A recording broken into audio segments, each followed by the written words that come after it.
Welcome to Math Minders Academy. In this lesson, you will discover how shapes move on a coordinate grid without changing their size or shape. We are going to look at transformation, but today our attention is going to be focused on one aspect of transformation called translation. By the end of this lesson, you'll be able to define translation, interpret column vectors, translate points and shapes accurately, and confidently describe a translation using mathematical language. Before we can perform any transformation, we need a coordinate plane. The horizontal line is called the x-axis, while the vertical line is called the y-axis. The point where the two axes meet is called the origin. Its coordinates are 0, 0.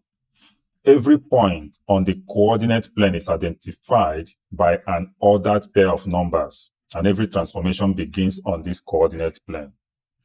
In this lesson, we will use the coordinate plane to translate points and shapes accurately. Now let's learn our first transformation, and that's translation. Observe the triangle carefully. Watch what happens. The triangle slides smoothly from one position to another. Notice that only its position changes. Its size remains the same. Its shape remains the same. And its orientation also remains the same. A translation is simply a slide. The object does not turn, it does not flip, it does not stretch, and it does not shrink. It only moves to a new position on the coordinate plane. Now, to translate a point, we use a column vector. A column vector gives instructions for movement. The first number in the column vector tells us how far to move horizontally. The second number tells us how far to move vertically. In the next lesson, we will use these instructions to translate a point step by step. Now let's learn how to translate a single point using a column vector. Every translation takes place on the coordinates plane. Our point is A with coordinates 2, 1. We shall translate point A using the column vector 3, 1. Or 3, 2, sorry. We are using the column vector 3, 2. The first number tells us how many units we need to move horizontally. Since the number is positive 3, we move 3 units to the right. Watch as point A moves 3 units to the right.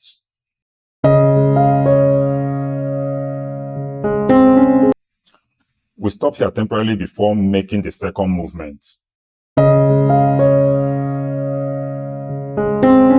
The second number tells us how many units to move vertically. Since the number is positive 2, we move 2 units upward. From the temporary position, we now move 2 units upward.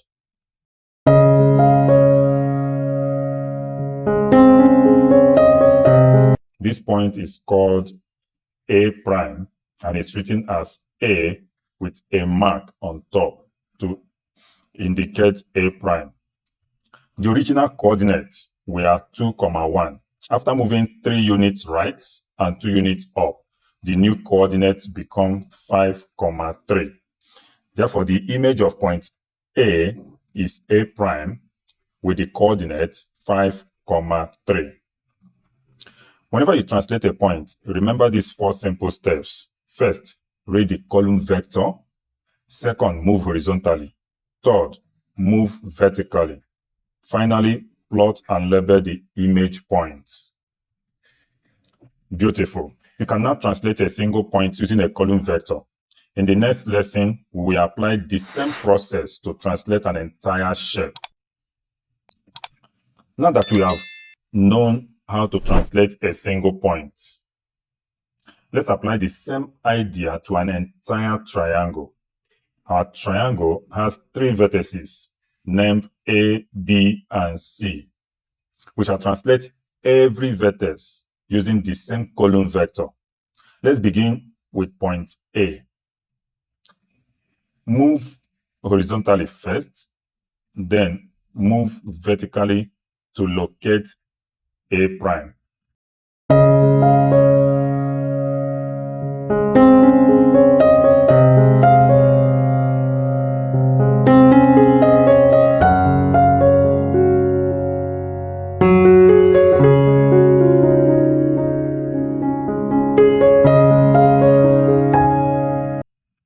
Next, translate point B using exactly the same vector.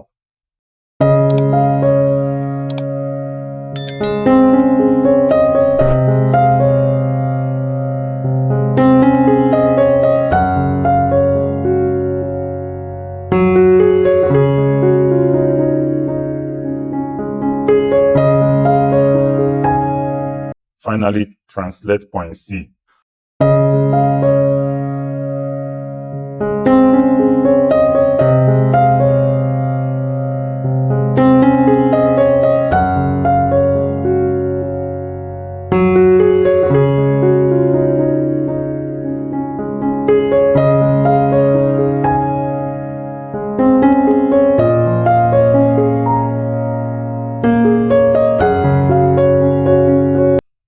Now, we join the image points A prime, B prime, and C prime to form the translated triangle. Notice that the translated triangle has exactly the same size, the same shape, and the same orientation. Only the position has changed. Let's solve our first worked example together. First, read the question carefully and identify the coordinate of each vertex. Next, draw the original triangle on the coordinate plane. The column vector tells us to move every vertex 3 units to the right and 1 unit upward. Translate point A.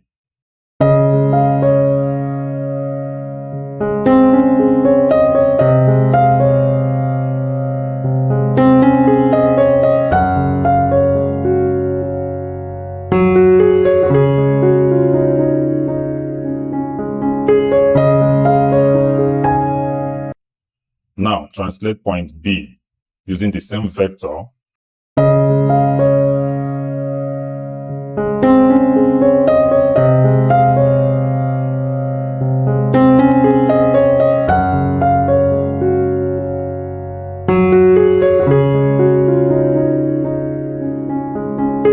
And finally, translate point C.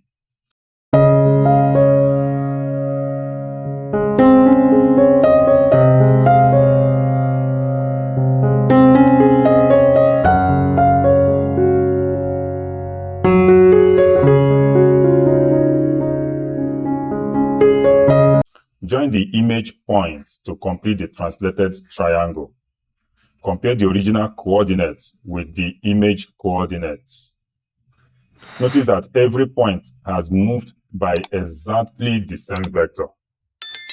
Excellent. Our translation is now complete.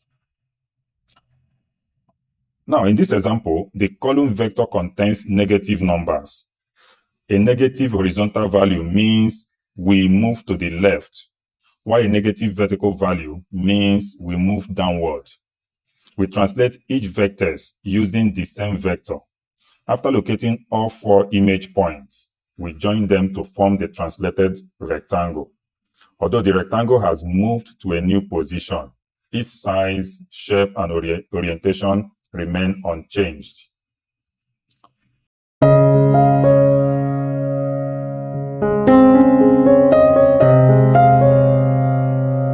Let's work with a more complex shape, a pentagon.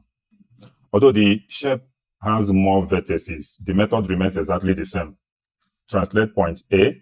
Next, translate point B. Continue with points C, D, and E. Remember, every vertex moves by the same column vector. After locating all the image points, join them in the correct order. The translated pentagon has the same size, the same shape, and the same orientation. Only its position on the coordinate plane has changed.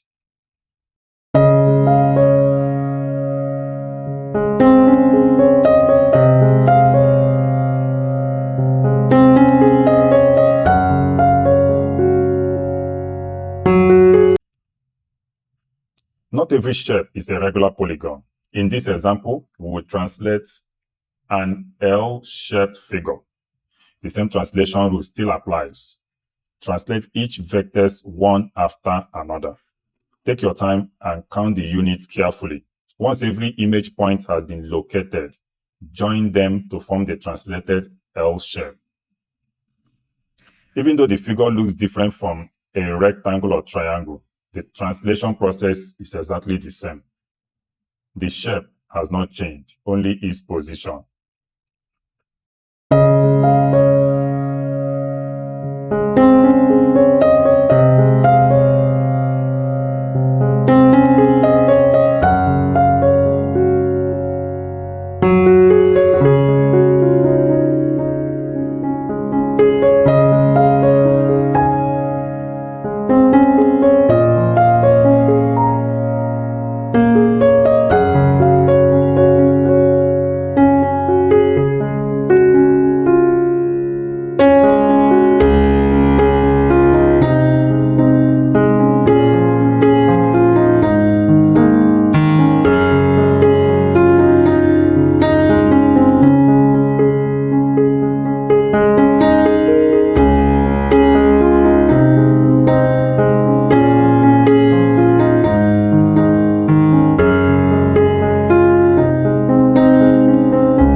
Now, let's look at some common mistakes students make when translating shapes. The first mistake is moving in the wrong direction.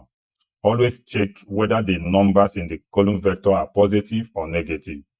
The second mistake is counting the wrong number of units. Count each square carefully before plotting the image. The third mistake is rotating or flipping the shape instead of sliding. Remember, a translation is only a slide. The shape must keep exactly the same size and orientation. If the shape turns or changes size, it is no longer a translation. It's now time for you to practice. So this is your turn. Read each question carefully, pause the video and try to solve the question on your own. When you are ready, continue the video to compare your answer with the solution. Remember to read the column vector carefully. Move horizontally first, then move vertically. If your answer matches the solution, well done. If not, don't worry. Go back, check your working, and try again. Practice is the best way to master translations.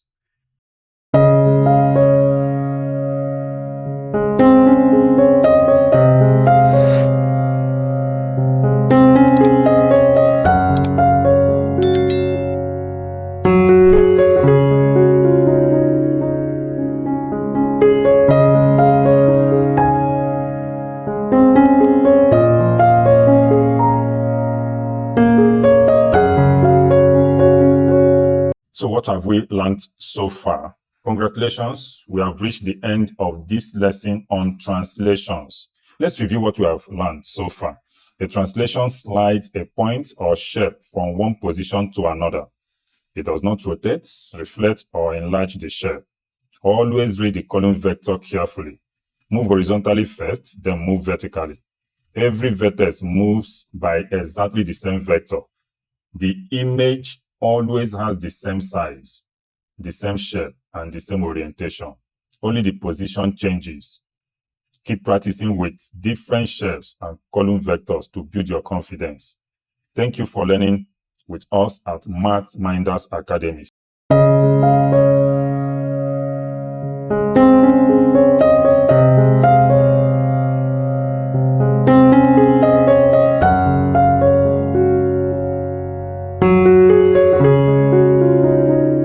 See you in the next lesson where we will explore another exciting geometric transformation.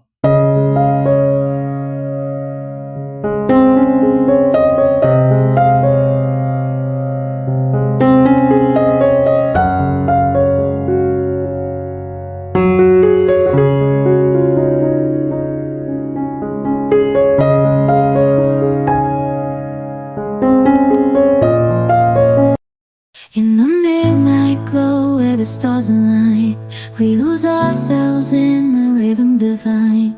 Underneath the sky painted with dreams, we're chasing the echoes of silent screams.